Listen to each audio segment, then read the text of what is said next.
Galera, tudo bem com vocês? Hoje eu vou mostrar como resolver o problema da suspensão traseira, tanto do Etios quanto do Versa.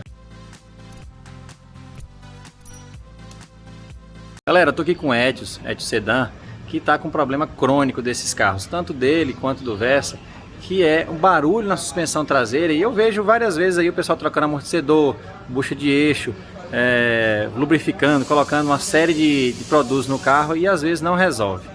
O que acontece na maioria das vezes nesses carros?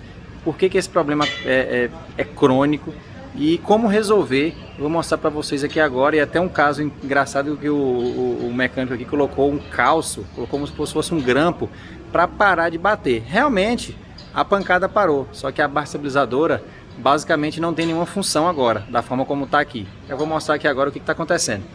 Pessoal, aqui ó, o grande problema desses carros é que a barra de torção ela se rompe, a solda aqui ó, ela quebra e aí fica praticamente uma barra solta dentro do eixo e fica um barulho horrível. E muitas vezes as pessoas, os mecânicos condenam, né, por não ter esse conhecimento aqui, o amortecedor, bucha do eixo, que tem realmente um desgaste, só que o problema da batida é essa peça quebrada.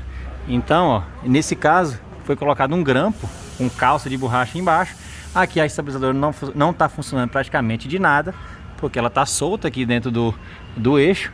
E a gente já vai fazer a solda tanto de um lado quanto do outro. Esse aqui ó, não partiu, você pode observar, ainda está fixa a maior parte.